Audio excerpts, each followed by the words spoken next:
جی السلام علیکم ناظرین، میں ہوں آپ کا میزبان عطاء الحق۔ پروگرام یورپ کی آواز لے کر آپ کی خدمت میں حاضر۔ برطانیہ و یورپ میں مقیم پاکستانی کشمیری کمیونٹی کی آواز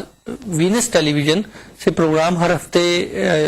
آپ کی خدمت میں پیش کیا جاتا ہے۔ اتوار کی رات 9 بجے آپ یہ پروگرام جو ہے وہ دیکھتے ہیں سکائی 805 پر، برطانیہ کے ساتھ ساتھ پورے یورپ میں، اور اس کے علاوہ پوری دنیا میں کہیں پر بھی آپ انٹرنیٹ کے ذریعے پروگرام ہمارا جو ہے وہ دیکھ سکتے ہیں۔ لائیو جو بھی ٹرانسمیشن ہوتی ہے www.venustv.tv پر۔ آج کا جو یہ پروگرام ہے، یہ ہم اس کی ریکارڈنگ آپ کی خدمت میں پیش کر رہے ہیں برطانیہ کے معروف اور مہنگے ترین ہوٹل چرچل ہوٹل میں۔ پاکستان کی ایک اہم ترین سیاسی شخصیت موجود ہے، ان سے ہم نے انٹرویو جو ہے وہ کیا ہے، وہ ریکارڈنگ اس کی آپ کی خدمت میں پیش کر رہے ہیں۔ جمعیت علماء اسلام فضل الرحمان کے سربراہ اور کشمیر پر پارلیمانی کمیٹی کے چیئرمین مولانا فضل الرحمان سے ہم نے پاکستان کے حوالے سے بات کی، اور وہ جیسا کہ ان کا یہ جو دورہ برطانیہ ہے وہ پارلیمانی کشمیر کمیٹی کے وفد کے ساتھ آئے ہیں، اس کو چیئر کر رہے ہیں، لیڈ کر رہے ہیں، اور اس حوالے سے ان سے ہم نے جاننے کی یہ کوشش کی ہے کہ برطانیہ میں کون کون سی ایسی اہم ترین شخصیات ہیں جن سے ان کی بات ہوئی، اور کشمیر کے حوالے سے کون کون سے مثبت اقدامات جو ہیں انہوں نے اٹھائے ہیں، اور وہ دیکھتے ہیں کہ مستقبل میں کشمیر کے مسئلے کے حل کے حوالے سے کچھ نتائج جو ہیں وہ اخذ ہوں گے۔ اور اس کے علاوہ کون کون سی کشمیر کی جو گروپ ہیں، کشمیری گروپ ہیں، ان کے ساتھ ملاقات ہوئی۔ برطانیہ میں مقیم کشمیری کمیونٹی جو ہے وہ کیا سمجھتی ہے کہ پاکستان کیا کردار ادا کر رہا ہے کشمیر کے مسئلے کے حوالے سے، انڈیا کیا کردار ادا کر رہا ہے کشمیر کے مسئلے کے حوالے سے، UN کیا کردار ادا کر رہا ہے، اور اس کے علاوہ برطانیہ جو ہے وہ کیا کردار ادا کر رہا ہے۔ اور یہ تمام ریاستیں، تمام طاقتیں، یہ تمام جو حکومتیں ہیں، یہ کیا کردار ادا کر سکتی ہیں۔ تو گفتگو کی پہلے حصے میں ہم نے کشمیر پر چلتے ہیں، مولانا فضل الرحمان کی گفتگو آپ کی خدمت میں پیش کرتے ہیں۔ کہ جو آپ کا جو دورہ برطانیہ ہے، اور آپ جیسا کہ چیئرمین بھی ہیں پارلیمانی کشمیر کمیٹی کے، تو اس دورے کے حوالے سے بتائیں کہ کیا مثبت اقدامات جو ہیں اور مثبت کیا چیز دیکھتے ہیں کہ آپ کے دورے سے حاصل ہونے والی جو مثبت چیزیں ہیں وہ پاکستان میں رہنے والے کشمیری اور آزاد کشمیر میں رہنے والے کشمیری اور مقبوضہ کشمیر میں رہنے والے کشمیری جو ہیں ان کے لیے کوئی خوشائن بات ہے؟ دیکھیے، کشمیری ایک تحریک چلا رہے ہیں اپنی آزادی اور اپنے حق خود ارادیت کے لیے، اور تحریکیں جو ہیں وہ اس کے لیے کوئی ٹائم کی مدت نہیں دی جا سکتی کہ وہ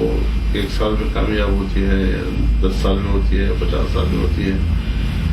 60 سال سے زیادہ عرصہ گزر گیا ہے کہ ایک کاز کے لیے وہ لڑ رہے ہیں، اور پاکستان واحد ملک ہے کہ جو کشمیر کا مقدمہ لڑ رہا ہے اور کشمیر کی پشت پر ہے۔ تو ظاہر ہے اس حوالے سے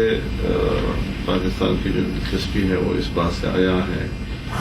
کہ پاکستان میں پارلیمنٹ کی سطح پر کشمیر کمیٹی 1993 سے کام کر رہی ہے، اور اس حوالے سے ضروری ہوتا ہے کہ دنیا کے ساتھ رابطہ رکھا جائے۔ چنانچہ میں دیکھ رہا ہوں کہ کشمیری بھی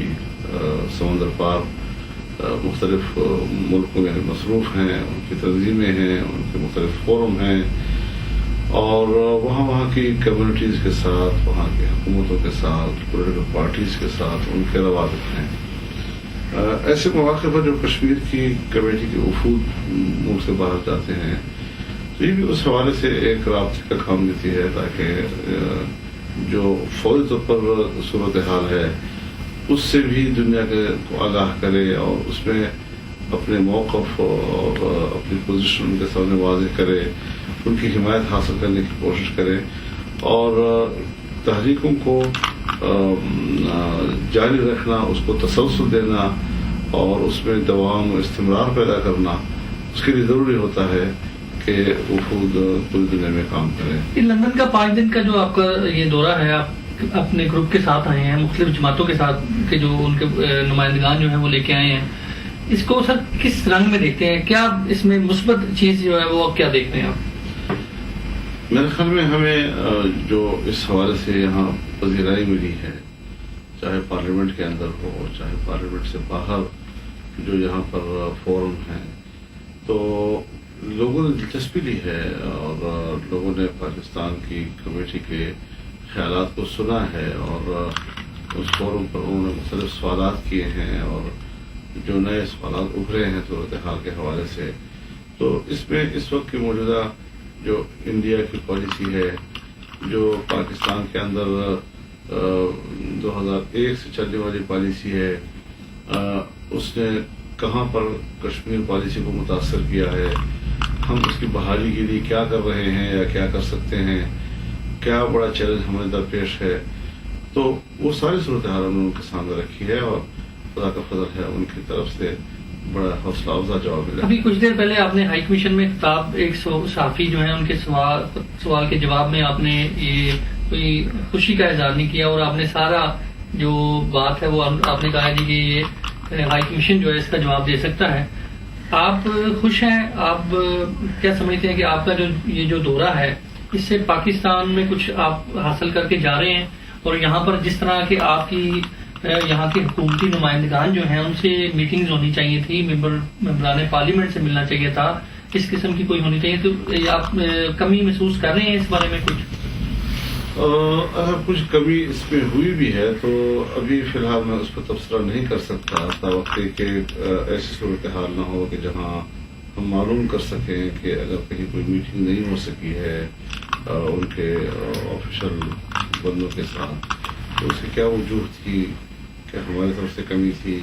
یا ان کی طرف سے کوئی ایسی مصروفیات تھیں, تو اس پر فی الحال میں کسی تبصرے کی پوزیشن میں نہیں. دہشت گردی کے حوالے سے آپ نے بات کی اور افغانستان میں دہشت گردی کے حوالے سے JUI خاص طور پر جو ہے وہ کیا دیکھتی ہے کہ پاکستان اپنی جنگ لڑ رہا ہے یا پاکستان کسی اور کی جنگ لڑ رہا ہے؟ اس پر میں چاہتا ہوں کہ ذرا JUI کی پالیسی جو ہے اس کو تھوڑا سا واضح کر دیجیے. JUI کی پالیسی واضح بھی ہے, لیکن اب یہ جو آپ کی اور میری گفتگو ہو رہی ہے یہ ایک کشمیر کمیٹی کی چیئرمین کی کیپیسٹی میں یہاں آیا ہوں اور میں چاہتا ہوں کہ میں اسی پہ فوکس رکھوں. اگر افغانستان کے حوالے سے میں نے بحث کرنا شروع کر دیا تو ظاہر ہے کہ اس پر میرے اور حکومت کے درمیان اور پیپلز پارٹی کا اختلاف رائے ہے اور اس کو یہاں پر میڈیا کے ذریعے اجاگر کرنا میں سمجھتا ہوں کہ کشمیر کاس کے لیے ہمارے سفر کو سبوٹاژ کرے گا. میں مولانا صاحب پاکستان کے حوالے سے بھی کچھ ضرور میں آپ کی خدمت میں سوال رکھنا چاہوں گا, کیونکہ ہماری جو برطانیہ میں مقیم پاکستانی کمیونٹی ہے کشمیر کے ساتھ ساتھ اس میں قطعاً کوئی شک نہیں کہ یہ جو کمیونٹی ہے انہوں نے پاکستان کی ترقی اور پاکستان کی خوشحالی کے لیے ایک بہت اہم کردار ادا کیا. جب بھی ہمارے پاکستانیوں کو ضرورت پیش آئی ہے انہوں نے بہت ایک اہم کردار ادا کیا. تو میں یہ چاہتا ہوں کہ تھوڑی سی اس پہ بھی ہم روشنی ڈال لیں. اوباما جس طرح انڈیا میں گئے ہیں ان کے بیانات کو اگر دیکھ لیا جائے تو کیا آپ سمجھتے ہیں کہ یہ کشمیر کے مسئلے میں مسئلے کو حل کروانے میں تھوڑی سی تاخیر جو ہے آئے گی صدر اوباما کے دورہ انڈیا سے؟ اصل بات یہ ہے جی کہ جو امریکی صدر اوباما سے توقعات ہیں ہمارے اس خطے کے عوام کے, تو دو حوالوں سے لوگ امریکہ کی نئی قیادت کی طرف دیکھ رہے ہیں. ایک بالخصوص ساؤتھ ایشیا کے امن کے حوالے سے, جس کے بارے میں انہوں نے بڑے غیر مفہوم الفاظ میں کہا تھا کہ ساؤتھ ایشیا کا امن انڈیا پاکستان کے بہتر تعلقات سے وابستہ ہے اور انڈیا پاکستان کے بہتر تعلقات مسئلہ کشمیر کے حل سے مربوط ہیں. تو اس حوالے سے ان کی جو کاوشیں ہیں, ان کا جو ویژن ہے, اس حوالے سے وہ کیا عملی اقدامات کرتے ہیں. اور حالیہ جو ان کا انڈیا کا دورہ ہوا ہے گو کہ بظاہر تو وہ خالصتاً امریکی مفادات کے حوالے سے نظر آ رہا تھا, لیکن خطے کے حوالے سے مسئلے کے حل پر انہوں نے صرف اپنی رائے تو دی ہے لیکن کسی عملی اقدام کی کوئی بات انہوں نے نہیں کی. تاہم جو ان سے توقع ہے وہ یہی ہے کہ وہ مسئلہ کشمیر کے حل کے لیے ہندوستان پر دباؤ ڈالے اور ہندوستان کو آمادہ کرے اس بات پر کہ وہ مذاکراتی میز پر آئے اور یہ کہ اقوام متحدہ کے قراردادوں کا احترام کریں اور اس پر عمل درآمد کے لیے تیار ہوں. دوسری چیز جو امت مسلمہ بحیثیت مجموعی ان سے توقع رکھتی ہے کہ انہوں نے اسلامی دنیا کے ساتھ بہتر تعلقات کے لیے جو قاہرہ میں خطاب کیا اور پوری امت مسلمہ کو خطاب کیا تھا، تو اس سے بھی جو فلسطین ہے یا افغانستان ہے یا عراق ہے اور اسلامی دنیا کو درپیش جو مشکلات ہیں، اس کے حل کے حوالے سے جو امید افزا گفتگو انہوں نے کی تھی، اس پر عمل درآمد کے لیے بھی امت مسلمہ منتظر ہے۔ تو ظاہر ہے جی کہ امید کی سیاست خوف کی سیاست سے بہتر ہوتی ہے۔ اس کے لیے ان کے عملی اقدامات کی ضرورت ہے۔ اب افغانستان ہے تو افغانستان سے وہ فوج کے نکالنے کی بات کر رہے ہیں، اور فوج کے وہاں سے نکالنے کی بات، یہ ہم اس کو ایک مثبت اقدامات میں شمار کر سکتے ہیں، لیکن افغانستان میں بہرحال وہاں ایک سیاسی مفاہمت کی ضرورت بھی ہے، اور وہ رہے گی اور ہر صورت میں رہے گی۔ عالمی قوتیں جنہوں نے افغانستان کی صورتحال کو متاثر کیا، اس کو تباہ و برباد کر دیا ہے، اسی طرح عالمی برادری پر ذمہ داری پڑتی ہے کہ وہ افغانستان کی سیاسی مفاہمت کے لیے بھی کردار ادا کرے اور افغانستان کو مزید داخلی خانہ جنگی سے بچائیں۔ برطانیہ کے بارے میں بھی تھوڑا سا چاہوں گا کہ تھوڑی سی روشنی اگر ڈال دیں کہ کشمیر کے مسئلے کے حل کے حوالے سے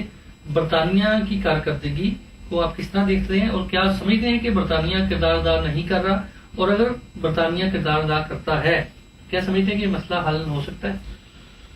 دیکھیے، بالخصوص مسئلہ کشمیر کے بارے میں برطانیہ کا کردار یا امریکہ کا کردار، یہ ایک سفارتی اثر رسوخ کے حد تک تو ہو سکتا ہے، لیکن براہ راست اس مسئلے میں مداخلت، اس پہ کچھ رکاوٹیں بوجوہ موجود ہیں۔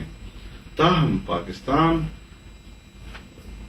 بین الاقوامی ثالثی یا کسی بھی ملک کی ثالثی کو قبول کرنے کے لیے تیار ہے، اپنا موقع دے چکا ہے۔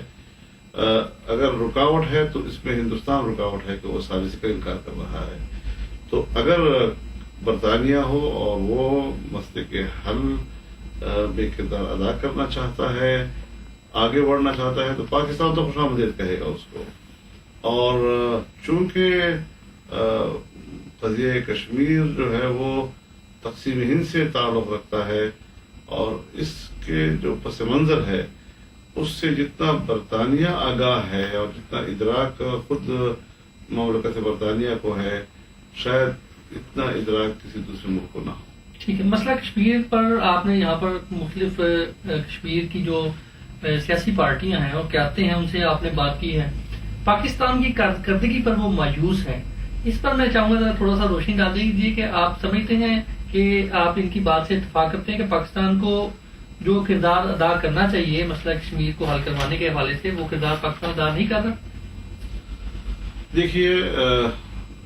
جس طرح میں مختلف فورم پر یہ کہہ چکا ہوں کہ سوویت یونین کے افغانستان میں آنے کے بعد سے پاکستان عالمی سطح پر تبدیلیوں سے متاثر ہوتا رہا ہے، اور سوویت یونین کے خاتمے کے بعد تو بڑے بڑے تغیرات اور انقلابات عالمی سطح پر ابھرے، اور بالخصوص 9/11 کے بعد تو عالمی قوتوں کی ترجیحات ہی تبدیل ہو گئی۔ اس کے بعد سے پاکستان جس طرح افغان پالیسی کے حوالے سے پاکستان کے مغربی سرحد میں دلدل میں پھنسا ہے، تو یہ طبی طور پر مسئلہ کشمیر کو متاثر کرتا ہے، جس کی وجہ سے مسئلہ کشمیر جو ہے وہ ایک طرف مسئلہ کشمیر وہ پس منظر کی طرف دھکیلا گیا، دوسری طرف ہندوستان جو ہے وہ کشمیر کے مسئلے سے کچھ اس کو سکون سا ملا، اور ایک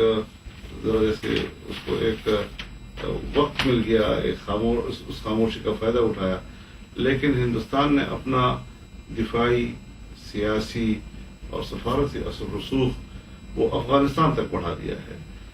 اب افغانستان کے اندر ہندوستان کا کردار یہ امریکہ یا بین الاقوامی قوتوں کے لیے تو قابل قبول ہے، لیکن پاکستان کے لیے کسی قیمت پر قابل قبول نہیں ہے۔